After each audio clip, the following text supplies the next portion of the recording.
Hello friends, బాగున్నారా? మీరు బాగుండాలి, అందులో నేను బాగుండాలి. మీ అందరికీ ఒక విషయం తెలియజేద్దామని ఆశపడుతున్నాను. దయచేసి మీరందరూ కూడా ఆలోచన చేయండి.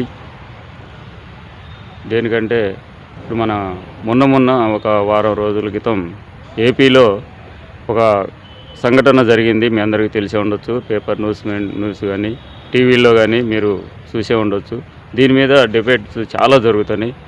కాకపోతే ఏంటంటే దీంట్లో నాకు అర్థమైంది ఏంటంటే ఈ లిక్కర్ స్కామ్ అనేది, లిక్కర్ అంటే బ్రాండీ మందు తయారయ్యే ఫ్యాక్టరీలు కూడా ఎక్కడ ములకల చెరువు, కృష్ణా జిల్లాలో ములకల చెరువు అని ఒక పల్లె ఉంటుంది. ఆ పల్లెలో ఈ లిక్కరు తయారవుతుంది. మద్యం అంటే చూడండి, అది గవర్నమెంటు వాళ్ళ పర్మిషన్తోనే దాన్ని చాలా చెకప్ ఉంటుంది. చెకింగ్తోనే మనకి లిక్కర్ బయటికి రావాలి. ఎందుకంటే అది ఆషామాషా కాదు, దానికి ఒక ఎక్సైజ్ డిపార్ట్మెంట్ ఉంటుంది. తర్వాత చాలామంది దాన్ని ఇప్పుడు మనం మెడిసిన్స్ తయారు చేస్తే ఎంత డేంజరో అంత ఉంటుందో దీనికి కూడా సంబంధించింది. ఈ మందు కూడా లిక్కర్ కూడా అట్లా తయారయ్యి దాని మీద గవర్నమెంట్ ముద్రతోని బయటకు వస్తుంది. అది బయటకు వస్తేనే అది వైన్స్లకు కానీ, బెల్ట్ షాపులకు కానీ, బ్రాండ్ షాపులు, వైన్స్లకి, బార్లకు పోతుంది. అలాగే ఈ ములకల చెరువు ఎక్కడ ఉన్నది? కృష్ణా జిల్లాలో ఉన్నది.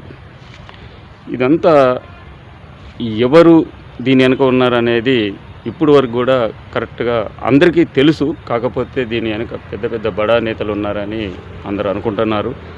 తర్వాత ఇంకోటి ఏంటంటే ఇప్పుడు ఈ బ్రాండీ దాదాపు ఎన్నో కోట్లు బాటిలు రిలీజ్ అయిపోయినాయి 16 నెలల నుంచి.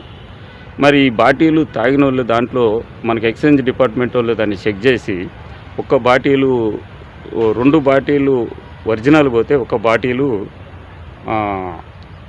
కల్తీ పోతుంది. కల్తీ అంటే అది స్ప్రింట్ అంటే తాగితే అది కడుపులో కిడ్నీ ఖరాబ్ అవుతుంది, లివర్ ఖరాబ్ అవుతుంది, గుండెపోటు వస్తుంది అని చెప్పి దాంట్లో పరిశోధనలో ఆప్కార్ వాళ్ళు టెస్ట్ చేస్తే తెలిసింది.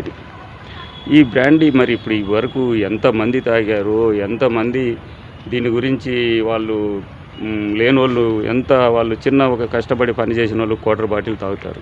ఈ క్వార్టర్ బాటిల్లో కూడా దీనికి ఒరిజినల్ లేదు. ఇప్పుడు వాళ్ళు తాగి వాళ్ళు ఇప్పుడు ఆపద పడుతున్నారు. ఎవరు తాగారు అన్నది ఎవరికీ తెలియదు.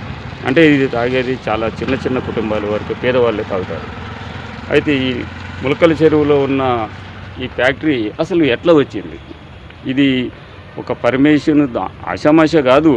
మన ఒక ఫ్యాక్టరీ పెట్టాలంటే, బ్రాండీ ఫ్యాక్టరీ పెట్టాలంటే, చిన్న ఒక సంస్థ పెట్టాలంటే చాలా పర్మిషన్లు అవసరం ఉంటుంది.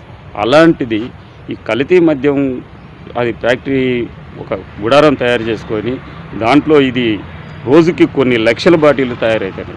అంటే వేరే దేశాలు, మన రాష్ట్రాలకు కూడా వెళ్ళిపోతున్నాయి. తమిళనాడు, తెలంగాణ, ఏపీ, కర్ణాటక అన్ని రాష్ట్రాలు కూడా వెళ్ళిపోతుందని తెలుస్తుంది. కాకపోతే ఈ బాటిళ్ళు తాగిన వాళ్ళ పరిస్థితి ఇప్పుడు ఏంటిది? మరి గవర్నమెంటు దాన్ని ఏదో చేయాలి అని అనుకుంటుంది. కాకపోతే దీనికి సొల్యూషన్ ఎక్కడ ఉన్నది? కనీసం గవర్నమెంట్ అయితే దీనికి సొల్యూషన్ ఏంది?